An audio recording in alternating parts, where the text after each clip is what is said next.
예, 그러면 다른 광고는 없으시죠? 딱 30년 됐습니다.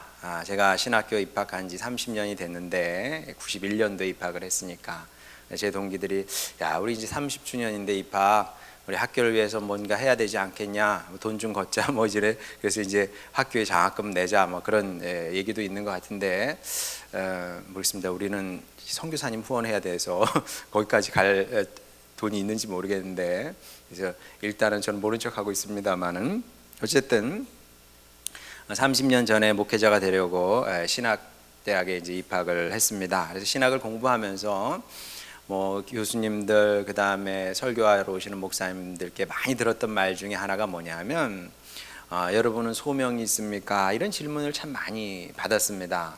소명이 있습니까? 우리 교회는 있죠, 소명이가. 네, 그 소명 말고 소명은 하나님께서 여러분을 하나님의 일꾼으로, 목회자로 부르셨습니까? 거기에 대한 확신이 있습니까? 이제 그런 뜻이거든요. 왜 그런 질문을 하냐 하면 아무리 목사가 돼도 소명이 없이 목회를 하게 되면 그거는 그냥 직업일 뿐이고, 직업 목사는 사꾼 목회자다. 이제 결국 이제 그 얘기를 하고 싶은 건데, 저는 그런 질문을 받을 때마다 자신이 있었습니다. 네. 내가 소명 있으니까 그러면 신학대학에 왔지, 뭐 소명 없이 내가 왔겠어? 내가 어떤 사람인데? 나는 부모님의 반대를 무릅쓰고, 내 주변에서 신학학교 간다고 좋아하는 사람은 글쎄 뭐 형은 좋아하더라고요. 형은 확실히 좋아하더라고요. 신학대학 간다니까 굉장히 좋아하더라고요. 형도 그때 신학생이었는데, 그 외에는 뭐 교회에서는 좋아했죠. 근데 뭐 그 외에 제 가까이 있던 분들이 저를 이렇게 환영하고 기뻐하지는 않았거든요. 반대를 무릅쓰고 갔고요. 그리고 그렇게 가서도 반대를 무릅쓸 만큼 그렇게 확신이 있었기 때문에 갔고, 그래서 저는 그닥 방황하지도 않았습니다. 대학 가면 방황 많이 하거든요. 방황 많이 하고 또 심지어는 노는 쪽으로 빠지는 친구들도 있습니다. 뭐 신학생들 다 거룩하겠지. 그건 아니고요. 또 가서 또 열심히 노는 친구들도 있습니다. 네, 저는 놀지도 않았어요. 이런 것으로 이제 미루어 볼 때 그만큼 제 안에 소명에 대한 확신이 분명했다, 이렇게 얘기할 수 있을 겁니다. 자, 그렇게 이제 30년이 지났습니다. 자, 그럼 지금은 어떨까요? 하나님께서 저를 부르셨다는 그 소명에 대한 분명한 확신이 저에게 있을까요, 없을까요? 안 부르셨을 수도 있겠다, 이제 그런 생각을 합니다. 하나님께서 나를 안 부르셨을 수도 있겠다. 당황스럽죠. 여러분은 그럼 뭐 마루타네, 소명 없는 목회자와 함께 신앙생활을 하니 여러분은 마루타지 뭐겠습니까? 좀 당황스러우실 수 있어요. 마치 내가 믿고 신뢰해서 진료를 받았는데 알고 보니까 무면허, 의사도 아니죠. 그러면 무면허면 무면허로 진료를 하고 있었던 겁니다. 뭐 불가능한 얘기인데 옛날에는 간혹 그런 일이 있었대요. 특히 치과 같은 경우는 그렇게 이제 흔히 야매라고 그러죠. 그런 식으로 뭐 시술도 하고 뭐 그랬답니다. 당황스럽죠. 막 화가 날 겁니다. 자, 그런 느낌일 수 있습니다만은, 근데 뭐 그렇다고 해서 여러분 너무 걱정은 하지 않으셔도 될 것 같습니다. 왜냐하면 그래도 20년을 제가 한눈 팔지 않고 목회를 해왔고, 그것만 보더라도 뭐 부르심의 뜻이 있어서 이렇게 할 수 있지 않겠는가, 그런 생각이 들고요. 아마도 그럴 겁니다. 하나님께서 부르셨겠죠. 그리고 이제 뭐 영적인 일을 시간이 갈수록 너무 단정적으로 이게 맞다 이렇게 말하기는 좀 어려운 부분이 있어서 제가 이렇게 얘기를 하는 거지, 뭐 하나님께서 나를 안 부르신 것 같다, 나에게 그런 확신이 없다, 뭐 그런 얘기는 아닙니다. 어쨌든 그건 이제 하나님에 속한 문제이기 때문에 뭐 제가 이렇다 저렇다 단정적으로 말씀드리기는 어렵고요. 근데 소명을 떠나서, 하나님께서 저를 부르신 그 소명을 떠나서 제가 이 목회자가 되고 싶었던 그 단호한 분명한 의지만큼은 분명했던 것 같습니다. 나는 다른 일을 하면서 살 수 없고 목회자로 사는 거야. 그렇게 살아야지. 거기에 대한 확신과 의지는 분명히 있었던 것 같습니다. 뭐 저에게도 뭐 다른 길로 가려면은 얼마든지 기회는 있었습니다만은 그렇게 가지 않고 굳이 목회자로 살기를 원했던 거죠. 야, 그러면 도대체 왜 그랬느냐? 사실 인간적으로 보면 목회자의 삶이 그렇게 매력적인 것은 아닐 수 있습니다. 아니죠. 뭐 거기에 대한 이유는 많기 때문에 굳이 얘기할 필요도 없고요. 여러분도 그냥 뭐 느낌으로 알지 않겠습니까? 여러분 목회자 되십시오 그러면 그러게요. 뭐 이렇게 답이 나오기는 어렵거든요. 저도 압니다. 목회자의 삶이 그닥 매력적이지 않다는 것을. 야, 근데 왜 목회자로 살고 싶어 했느냐? 자, 여기는 제가 모르는 이유도 있을 겁니다. 제가 모르는 이유, 설명할 수 없는 이유. 근데 또 분명히 아는 이유도 있을 거 아닙니까? 자, 근데 제가 분명히 알고 있는 그런 이유 중에 가장 중요한 것은 무엇이냐면 복음 사역의 영광과 가치를 알았기 때문에 그럴 겁니다. 세상에 많은 일들이 있습니다만은 사람이 태어나서 무수한 일을 할 수 있습니다만은 가장 영광스러운 거, 가장 가치가 있는 거는 복음 사역이다. 자, 그러면 여러분 오해를 하실 수 있어요. 야, 그럼 평신도는 복음 사역을 못 하냐? 아니죠. 평신도도 복음 사역을 할 수 있고 또 해야 되는 겁니다. 당연한 일인데, 근데 아무래도 이 사역의 전면에 나서는 사람은 그래도 목회자죠. 뭐 그걸 어떻게 부정하겠습니까?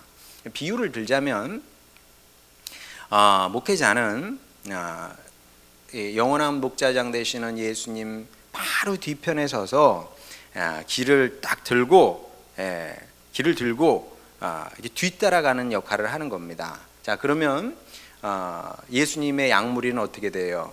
그 길을 예수님을 보고 따라오는 것처럼 보입니다만은 예수님은 안 보이거든요.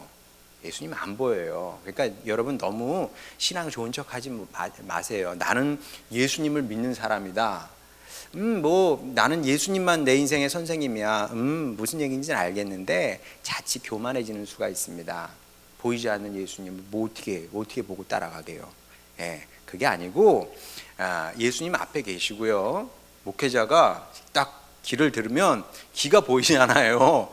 그 기 보고 따라가는 겁니다. 정확하게 말하면. 그래서 사도 바울이 뭐라 그래요? 내가 그리스도를 본받는 자 된 것처럼 같이 너희는 나를 본받는 자가 되라. 예수님 안 보이거든요. 보이는 사람 닮아가면서 그 사람 보고 따라가는 겁니다. 내가 직접 예수님 보고 따라가는 것이 아니라 그런 식으로 생각하면 대단히 교만한 거다. 자, 근데 이 기수 사역이 영광스러운 거예요. 잘만 하면 굉장히 영광스러운 일입니다. 그래서 사도 바울이 뭐라고 고백하냐 하면 골로새서 1장 22절 23절 이제는 그의 육체의 죽음으로 말미암아 예수님이죠. 화목하게 하사 너희를 거룩하고 흠없고 책망할 것이 없는 자로 그분 앞에 세우고자 하셨으니 만일 너희가 믿음에 거하고 터 위에 굳게 서서 너희 들은 바 복음의 소망에서 흔들리지 아니하면 그리하리라. 이 복음은 천하 만민에게 전파된 바요 나 바울은 이 복음의 일꾼이 되었노라. 자, 핵심은 나 바울은 이 복음의 일꾼이 되었노라. 이게 너무나 영광스러운 일이기 때문에 내가 다른 일을 하며 살 수도 있지만 전적으로 내 삶을 헌신해서 복음의 일꾼이 되었다. 그러니까 나를 증거물로 보라는 겁니다. 거짓말하는 게 아니야. 이게 가장 가치 있는 일이기 때문에 내 삶을 드린 거잖아. 그 증인은 나야. 근데 보지 않아요, 여러분이. 그러니까 나를 보면서 여러분도 이 길을 같이 가자, 이런 얘기인 겁니다. 자, 이제 복음 사역이 이렇게 귀한 건데, 근데 안타깝게도 이 사역이 쉽지는 않습니다. 이 사역이 쉽지는 않다. 왜 안 쉽냐 하면 강력한 저항이 있기 때문에 그렇습니다. 모든 복음 사역에는 저항이 따르게 마련입니다. 여러분도 알다시피 예수님께서 이 땅에 오셔서 구원 사역을 하셨지만은 가장 좋은 것을 우리에게 주시고자 하셨지만 대다수의 사람들은 예수님을 거부했습니다. 어디서도 환영받지 못하셨어요. 제자들도, 예수님의 제자들도 마찬가지고요. 이런 아픈 이야기가, 갈등 이야기가 복음서, 사복음서에 고스란히 기록되어 있고 사도행전에도 기록되어 있죠. 그래서 예수님의 제자들 가는 곳마다 매를 맞기도 하고 또 박해를 받기도 하고 욕을 먹기도 하고 감옥에 갇히기도 하고 그랬던 것을 보게 됩니다. 또 사도 바울에게 역시 복음 사역은 이제 가시밭길이었던 것을 보게 되는데 그거 어떻게 알아요? 고린도 전후서 보면 얼마나 내가 눈물로 편지를 썼다 하지 않습니까? 눈물로. 한편으로는 화도 날 거예요. 야, 내가 누구 좋으라고 이 일을 했는데 근데 어째 받아들이지를 못하고 이거밖에 못하냐, 그런 생각이 들었겠죠. 갈라디아서도 마찬가지고요. 근데 이보다 훨씬 더 이제 마음 아픈 이야기가 디모데 후서에서 발견이 됩니다. 디모데 후서 4장 10절. 데마는 원래 바울 사역에서 굉장히 중요한 역할을 했던 사람이거든요. 뭐 오른팔까지는 아니어도 그래도 왼팔 정도는 됐을래나 이런 사람이었는데, 데마는 이 세상을 사랑하여 나를 버리고 데살로니가로 갔고, 제가 이제 처음 이제 신앙생활을 하면서 이제 성경을 읽기로 결심을 했거든요. 이 부분이 굉장히 충격적이었어요. 이렇게 중요한 사람도, 이렇게 신앙이 뭔지 아는 사람도, 성령 충만했던 사람도 세상을 사랑하게 되는구나. 세상을 사랑하니까 어떻게 돼요? 사도 바울을 버리고, 이 얘기는 주님을 버린 거죠. 주님을 버리고 데살로니가로 가버렸다. 그 모습을 보는 사도 바울의 마음은 어땠을까요? 마음이 찢어지는 것 같았을 겁니다. 이렇게 초대교회에서도 무수한 배신, 배반, 또 배척, 또 거부의 사건들이 있었음을 보게 되고요. 이 모든 것들이 복음 사역자의 마음에는 큰 상처와 아픔으로 남을 수밖에 없었던 거죠. 자, 이제 뭐 당연하죠. 슬프고 아프죠. 자, 그럴 수밖에 없는 이유가 이제 오늘 본문에도 나오는데, 이제 오늘 본문 말씀이 사실 예수님께서 제자들을 이제 파송하기 전에 하신 말씀 아닙니까? 그러니까 예방 주사 같은 거예요. 사실은 예방 주사. 너희들의 사역이 결코 그렇게 호락호락하지 않을 거다. 그러니까 그 말씀을 미리 주시는 겁니다. 그래서 그런 일을 만났을 때 어떻게 마음가짐을 하고 있어야 되는지, 이렇게 사역자의 자세를 가르쳐 주는 거거든요. 자, 먼저 12절 보도록 하겠습니다. 또 그 집에 들어가면서 평안하기를 빌라. 자, 이렇게 말씀을 하고 있죠.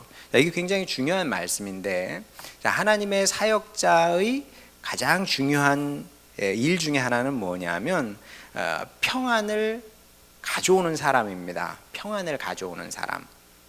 자, 근데 이제 평안이라 그러면 우리가 평안이란 말을 잘 안 쓰잖아요.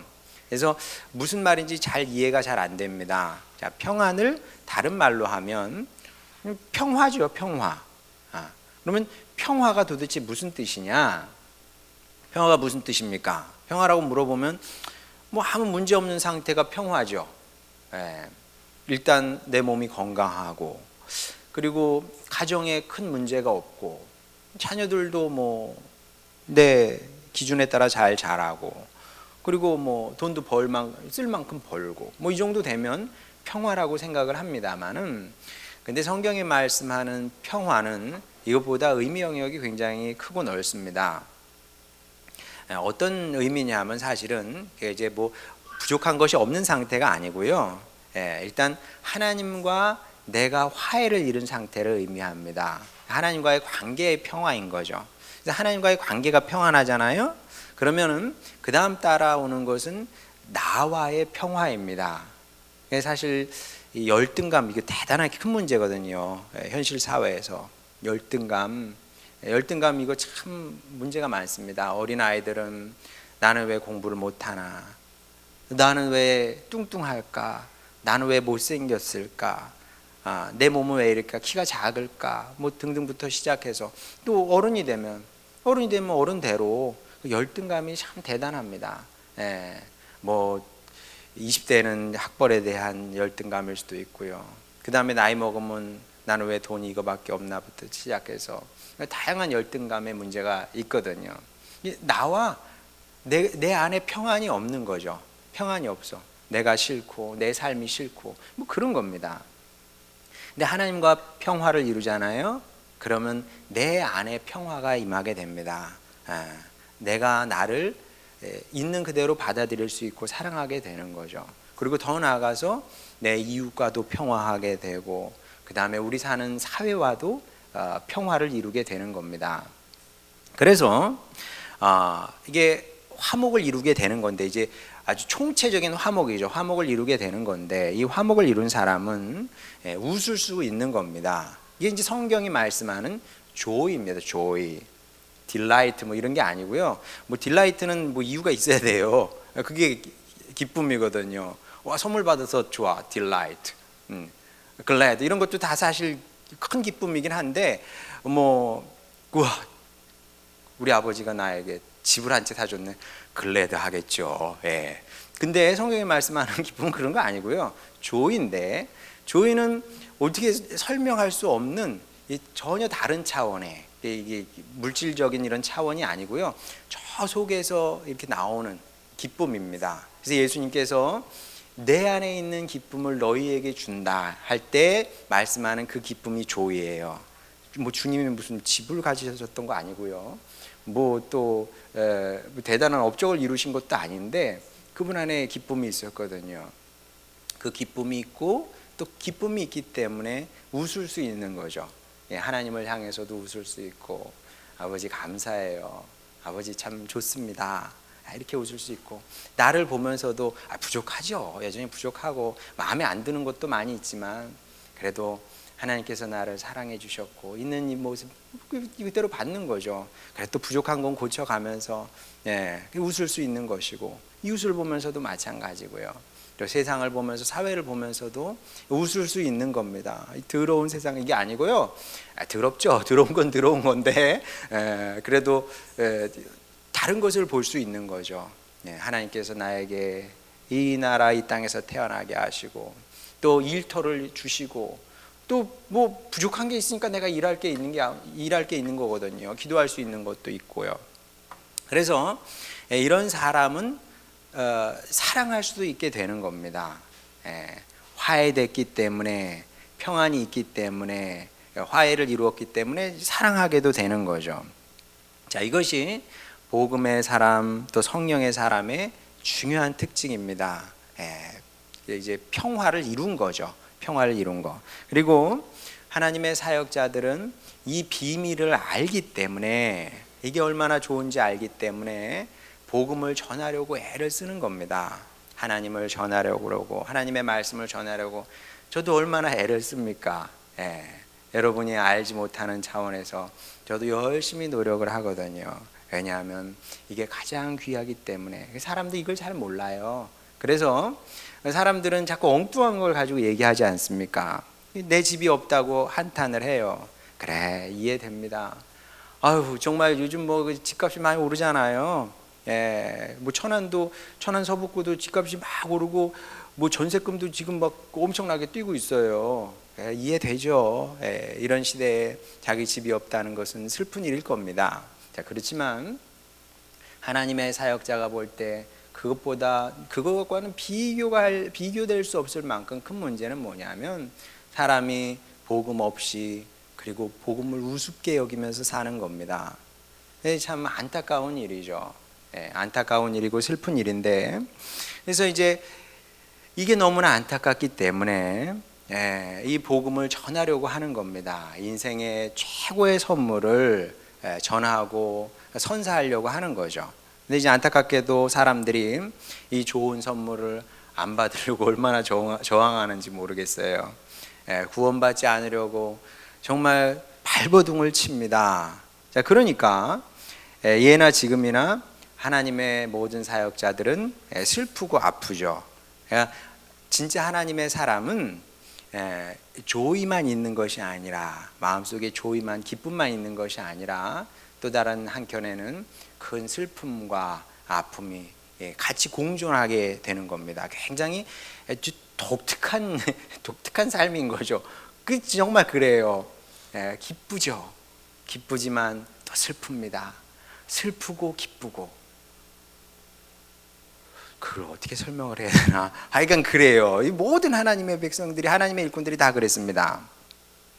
자, 이것이 이제 하나님의 일꾼들의 느끼는 이제 고통이고 아픔인데, 뭐 또 다른 이유가 있습니다. 그러니까 이제 사람들이 이 복음을 거부하기 때문이기도 하지만, 복음 사역자들이 고통스러운 또 다른 이유가 오늘 본문 말씀에 나오는데 8절 보도록 하겠습니다.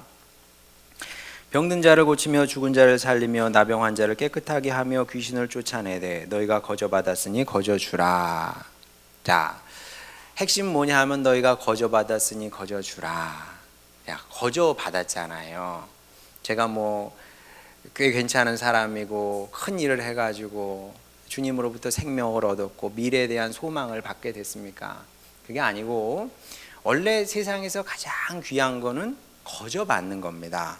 거저받는 거예요. 귀한 것일수록. 공기 이보다 귀한 게 어디 있겠어요. 공기를 10분만 차단해버리면 다 죽는 거예요. 그러지 않아요? 근데 이 귀한 공기 우리가 거저받잖아요. 또 생명도 마찬가지고, 뭐 아무리 돈이 많았고 무슨 권세 권력이 있어도, 지금 뭐 저기 푸틴 대통령 뭐 기고만장하고 뭐 시진핑도 마찬가지입니다만 기고만장해도 30년은 끝이에요. 그냥 30년은 끝. 돈 많이 있으면 뭐예요? 권력 많이 가지면 뭐예요? 생명은 그냥 너무나 귀해서 말 그대로 priceless, 영어로 하면 price가 가격이잖아요. less, 가격이 없어요. 가격이 없는 거는, 이거는 가격을 매길 수 없을 만큼 귀하기 때문에 priceless 아닙니까? 복음이 그런 겁니다. 그래서 이 사실을 알았기 때문에 사도 바울이 뭐라 그러냐면 고린도전서 9장 14절 15절, 이와 같이 주께서도 복음을 전하는 자들이 복음으로 말미암아 먹고 살리라 명하셨느니라. 그러나 내가 이것을 하나도 쓰지 아니하였고 또 이 말을 쓰는 것은 내게 이같이 하여 달라는 것이 아니라 내가 차라리 죽을지언정 누구든지 내 자랑하는 것을 헛된 대로 돌리지 못하게 하리라. 무슨 얘기인지 여러분 아시죠? 자, 모든 하나님의 사역자는 교회 형편되는 대로 뭐 주는 대로 먹고 사는 거예요. 자, 그리고 이 당시에는 아직 교회가 없었기 때문에 예수님은 어떻게 사역을 시작하라고 그랬냐면 어떤 마을에 들어가서 한 사람을 만나서 복음을 전하라는 거예요. 그 사람이 영접하거든. 들어가서 그 마을에 있는 동안에 그 집에서 뭐 주는 대로 먹고 살라는 거죠. 근데 요구해서는 안 됩니다. 아침에도 풀이 나왔는데 점심에도 풀이 나오고 저녁에도 또 채소가 나왔어. 버럭 화를 내면서 내가 하나님의 종이고 당신한테 복음을, 생명의 복음을 전하는데 그래도 하루에 한 끼 고기는 내야 될 거 아니야. 이러면 돼야 안 돼요? 그건 아니죠. 사도 바울도 지금 그 얘기를 하는 겁니다. 그래, 내가 복음을 전하는 거예요. 생명의 복음을. 다른 거는 여러분, 예를 들어서 여러분이 물건을 팔고 돈을 받았어요. 그래도 돼. 왜냐하면 그거는 가격을 매길 수 있는 거기 때문에. 자, 이것도 뭐 3만 몇천 원 가격을 매길 수 있잖아요, 책을. 그럼 당연히 여러분이 이걸 팔았으면 돈을 받아야죠. 자, 여러분이 서비스를 제공을 했습니다. 노동력을 제공을 했어요. 그럼 당연히 월급을 받아야지. 왜냐하면 가치를 매길 수 있는 거기 때문에. 근데 복음은 그렇게 가치를 매길 수 있어요, 없어요? 없거든요. 뭐 세상을 다 팔면은 뭐 복음을 살 수 있습니까? 그게 아니에요. 그게 너무나 귀한 것이기 때문에 사도 바울의 확신은 그런 것이었습니다. 너무 이것은 귀하기 때문에 이 사역자에게 요구되는 것은 무엇이냐면 가장 순전한 마음으로 이 사역을 해야 된다는 겁니다. 가장 순전한 마음으로. 가장 순전한 마음으로, 어떤 마음으로요? 내가 이 복음을 전해. 그래서 이 사역을 통해서 다만 한두 사람이라도 구원을 받을 수 있으면 그러면 되는 겁니다. 이것이 사도 바울의 꿈이었고 소망이었고 바람이었던 거죠. 또 신념이기도 했던 겁니다. 그리고 이게 진심인 거예요. 모든 하나님의 사역자들은 그렇게 살았습니다.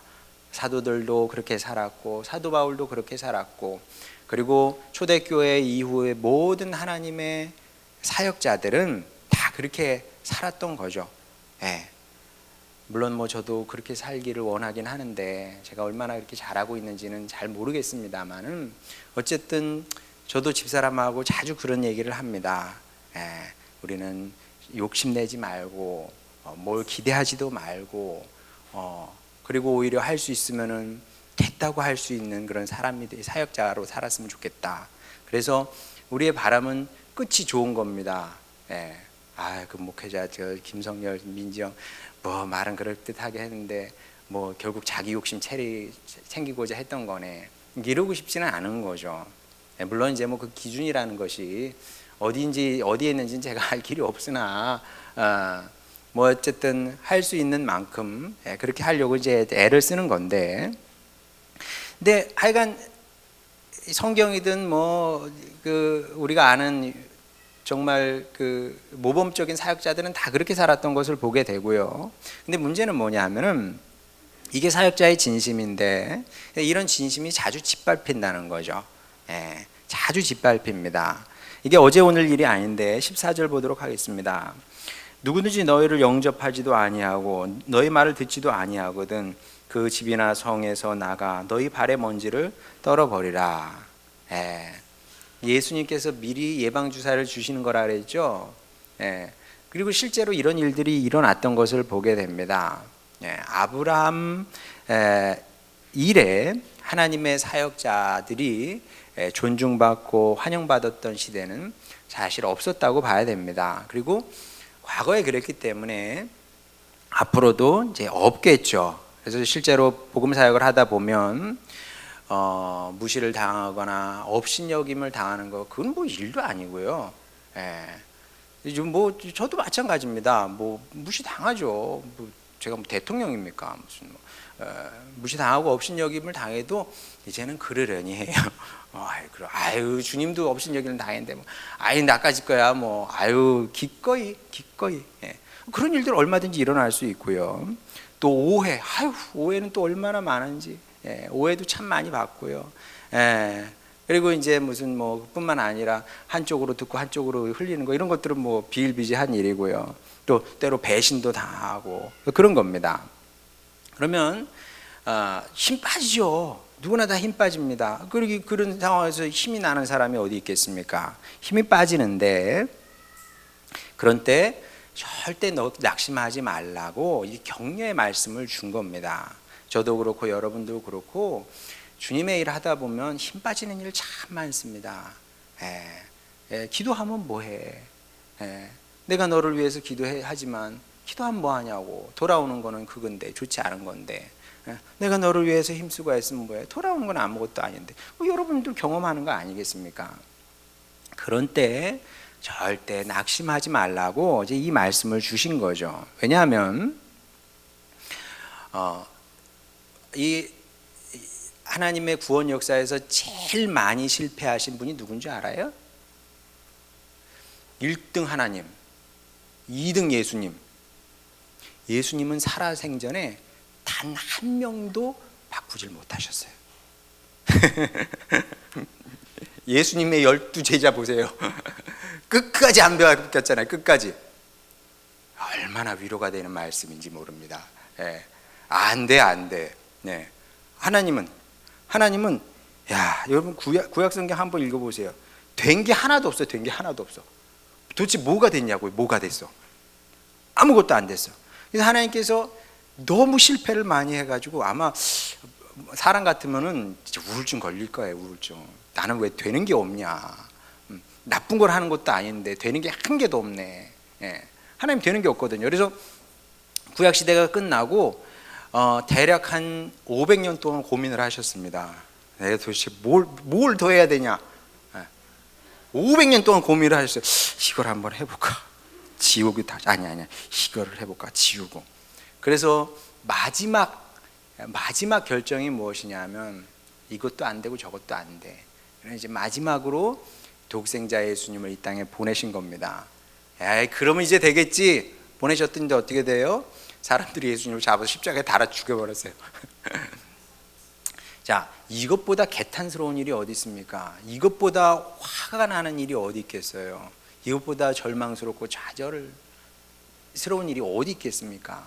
보통 사람 같으면 뒤집어 엎어, 때려쳐, 뭐 이렇게 돼야 정상이죠. 근데 우리 주님은, 하나님의 사랑은 그런 거예요. 우리 헤아릴 수가 없는 겁니다. 사람은 그분을 십자가에 달려 죽게 만들었지만 그 악을 받아서 확 되치기를 해버린 거죠. 되치기를 딱 해버리시고, 그리고 그 또한 하나님의 구원의 길로 삼아버리신 거 아니겠습니까? 이 놀라운 비밀은 어떻게 설명하기가 어려워요. 왜냐하면 세상에 이런 예는 있지 않아요. 그래서 복음 설명하기 너무 어려운 겁니다. 왜냐하면 비교거리가 없기 때문에. 근데 어쨌든 이게 하나님의 길이었고 하나님의 사랑이었던 겁니다. 그렇게 모든 가용수단을 다 동원해서 구원사역을 지금까지 이끌어 오신 거죠. 하나님은 포기를 몰라. 하나님은 포기하지 않으시는 분입니다. 끝까지 가는 거예요. 끝까지 가는 겁니다. 네. 자, 그러면 우리가 하나님을 아버지라고 부르잖아요. 자, 아버지라고 부릅니다. 그럼 자식이 닮아야 되잖아요. 어떻게, 뭘 닮게요? 많은 걸 닮아야 되지만 우리도 포기를 모르는 주님의 일꾼이 돼야 되는 겁니다. 살다 보면 포기하고 싶은 때 많죠. 끝이야, 이제 이건 끝이 안 될 일이야. 그러지 말고 끝까지 우리도 하는 거예요. 우리에게도 가용수단이 있거든요. 가용수단. 모든 우리가 쓸 수 있는 가용수단을 쓰고 또 계속 하는 거예요. 쓰고 계속 하는 겁니다. 또 그렇게 하라고 주님께서 이 말씀을 주신 거예요. 또 해. 듣든 아니 듣든 해야지 뭐. 너 아니면 누가 하게. 네가 안 하면 끝나는 거야 진짜. 네가 받아서 이 사역을 계속 해야지. 그러니까 우리들이 생각해야 되는 건 뭐냐 하면은, 환영을 받고 못 받고 그거 중요한 거 아닙니다. 인정을 받고 못 받고 그거 중요한 거 아니에요. 그거 생각하면요 주님의 일 못합니다.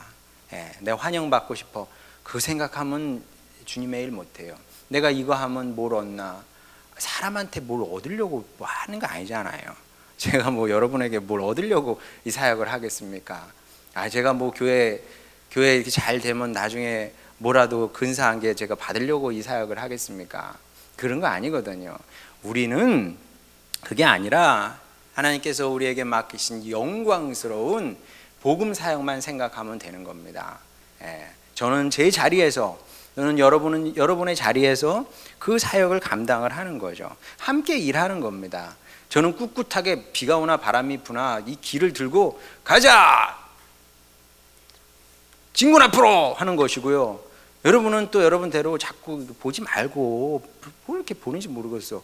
별거 안 나와요. 옆에 봐봐야 짜증만 나지. 진군 앞으로 하세요 그냥. 그리고 여러분의 생활의 자리에 가서 이제 어떻게 살까? 어떻게 살긴 주님의 은혜로 살게 돼요 또. 걱정해봐야 세상 사람들 뭐라 그럽니까? 내가 걱정한 것 결국은 안 이루어지더라 그러잖아요. 여러분이 걱정해봐야 아무 소용 없어요. 진군 앞으로 그냥 하는 거예요. 그냥 같이 교회와 함께. 자, 그러면 어떻게 될까? 어떤 결과를 보게 될까요? 자, 어떤 결과를 보게 되냐? 이렇다 저렇다 저는 말할 수 없습니다. 뭐 미래를 보는 눈 저에게 없고요. 그리고 설사 있다 한들 뭐 안다 한들 제가 그걸 뭐하러 얘기를 하겠습니까? 여러분의 삶에 무슨 도움이 되겠습니까? 분명한 것은 만족스러울 수도 있고 실망스러울 수도 있어요. 자, 저 알아요. 제가 사역하잖아요. 이 사역이 만족스러울 수도 있고 실망스러울 수도 있을 겁니다. 만족스러우면 감사하겠죠. 실망스러우면 그래도 감사하려고요. 진짜 우리 교회가 점점 나아졌어요. 점점 나아졌습니다. 풍성한 결실을 하고 열매를 맺었습니다. 감사하죠. 제 힘, 제 능력으로 한 거 아닙니다. 주님께 영광 돌리겠습니다. 근데 10년이 지났는데 지금보다 못하네. 그래도 좀 감사할 겁니다. 왜냐하면 주님께서 어떤 뜻에서 어떤 의미에서 이 말씀을 주셨을 것 같아요. 사역자의 마음 자세입니다. 네, 하나님의 마음 자세. 안 되는 거 하잖아요. 안 되는 거 진심으로 하나님께서도 하신 거예요. 우리도 그렇게 살면 되는 겁니다. 되든 안 되든 진심으로 이 사역을 하면 된다. 주님의 뜻은 그런 겁니다. 우리가 주님의 세계를 어떻게 압니까? 한두 사람이라도 되면 그럼 되는 거 아닐까요? 여러분의 사역에서도 마찬가지입니다. 인생 사역에서도 여러분이 많은 사람들을 만나는데 여러분을 통해서 한두 사람이라도 건질 수 있으면, 구원시킬 수 있으면 여러분의 삶이, 여러분의 그 노력이, 애씀이 무가치한 것이겠습니까? 그렇지 않겠죠? 하나님은 중심을 보시는 분이다. 그래서 그 하나님을 믿고 신뢰하고 저도 그렇고 여러분도 그렇고 그렇게 살면 되는 겁니다. 저는 제 생활의 자리에서, 사역의 자리에서, 여러분의 생활과 사역의 자리에서 이 순전한 마음으로 주님 저에게 맡기신 일들, 이 복음 사역 어렵지만 제가 끝내 해내겠습니다. 이런 자세로 평생 살아가시는 여러분이 되었으면 좋겠습니다. 그래서 부르신 것은 하나님께서 모든 사람을 부르신 겁니다. 저도 부르고 여러분도 부르신 건데 이런 복음의 사역을 끝내 잘 이뤄내는 여러분이 되시길 바라고, 그래서 대마 같은 사람이 아니라 끝까지 사도 바울 같은 사람으로 또 예수님의 제자들 같은 사역자로 남아서 주님 나라에서 칭찬받고 영광을 누리는 여러분 모두가 되시기를 주님의 이름으로 축원합니다. 우리 찬양 부르고 기도하도록 하겠습니다.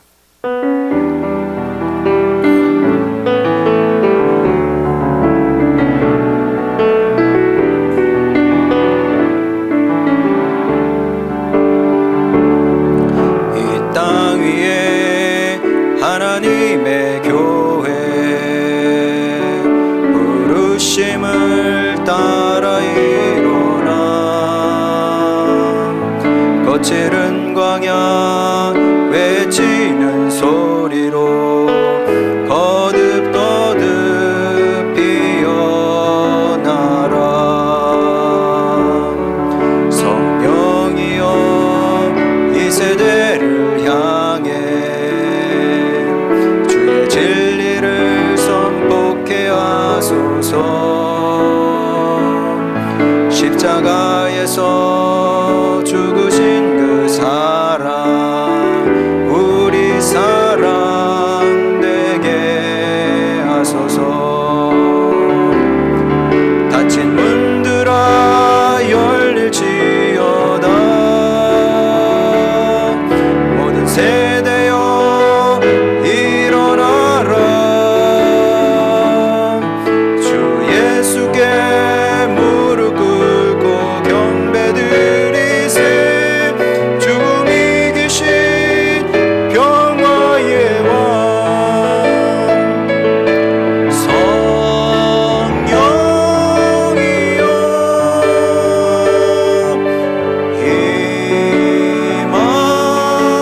임하소서.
주님의 사역자들뿐만 아니라 우리의 아버지 하나님도 우리 예수님도 많은 실패를, 좌절을 경험하셨던 것을 보게 됩니다. 주님, 제자는 스승보다 낫지 못하다 하니 우리 어찌 날마다 이기겠습니까? 그러나 또한 줘서 감사함은 짐으로 인해 우리 기도하게 되고 주님을 의지할 수 있기 때문입니다. 주님, 우리가 말로만 하나님을 아버지라 고백하는 것이 아니라 우리 삶으로 아버지를 닮기를 원합니다. 잘 안 되는 것 붙잡고 끝까지 싸우는 우리가 되게 하여 주시옵소서. 사람들은 되네 안 되를 묻습니다마는 아버지 하나님, 가성비를 묻습니다마는 하나님의 백성은 그런 것을 묻지 않습니다. 주님의 뜻이니 그저 묵묵히 할 뿐입니다.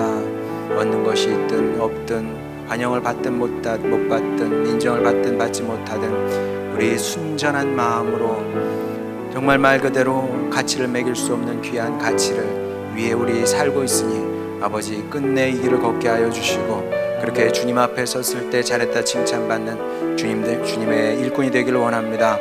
제가 그런 인생을 살아내겠습니다. 축복하여 주시고 힘 주시옵소서. 이런 간절한 기도 제목으로 주님께 나가도록 하겠습니다. 기도하시겠습니다. 우리를 사랑하신 아버지 하나님, 주님의 백성들이 여기 있습니다. 아버지 하나님, 주여, 그렇습니다. 아버지, 사람들은 그닥 가치 없는 것을 아버지 위해 살아갑니다. 또 그것을 얻고서는 좋아합니다. 기뻐합니다. 좋아합니다. 아버지 하나님, 그러나 우리는 하나님께서 우리에게 값을 매길 수 없는 가장 위대한 유산을 허락하여 주셨습니다. 아버지 하나님, 복음을 우리에게 주셨사오니 아버지 하나님, 이 복음을 우리 마음에 새기고 살아가게 하여 주시옵소서. 물론 안 되는 것 많이 있습니다. 복음을 입으로 또 삶으로 전하지만 사람들은 보지 않습니다. 주의를 기울이지 않습니다. 때로는 무시합니다. 업신여깁니다. 아버지 하나님, 그러나 주님의 백성들이 아버지 그럴 때일수록 더 힘을 내게 하여 주시옵시고, 우리에게만 그런 것이 아니라 주님께도, 예수님께도, 아버지 하나님께도 그랬다는 것을 기억하게 하여 주시사 당연하게 생각하고 더욱더 이 일에, 이 사역에 힘써 애써 아버지 하나님 우리의 삶을 드리게 하여 주시옵소서. 그리함으로 말미암아 주님 백성들 아버지 끝내 이 일에 승리하게 하여 주시옵소서. 아버지 하나님, 순전한 주님의 일꾼이 되기를 원하나이다. 아버지 하나님, 이 사역의 가치를 한시도 잊지 않게 하여 주시옵소서. 아버지 하나님, 의약 제품을 만들어내는 그 하나만으로도 큰 일입니다. 그러나 우리는 몸을 살리는 것이 아니라 사람의 몸과 영혼을 살리는 그 사역을 하는 사람들 아니겠습니까? 아버지 하나님, 이 귀한 사역을 주님께서 우리에게 맡겨주셨사오니 아버지 하나님, 아버지 끝내 이 사역에 아버지 승리하는 우리 모두가 되게 하여 주시고, 그렇게 주님께서 칭찬하시고 자랑하시는 주님의 일꾼 다 되게 하여 주시옵소서. 아버지, 일에 승리하는 우리 모두가 되길 원하오니 주님 백성들 축복하여 주시옵소서. 우리를 사랑하시는 아버지 하나님, 이 삶의 영광을 우리 보게 하여 주시옵소서. 그리하여 없어질 영광이 아니라 영원한 영광 따라 살게 되길 원합니다. 이렇게 주님께서 쓰시고 자랑하시는 우리 하늘소망교회 식구들 되게 하여 주시옵소서. 감사드리며 사랑 많으신 우리 구주 예수님의 이름으로 기도드렸습니다. 아멘.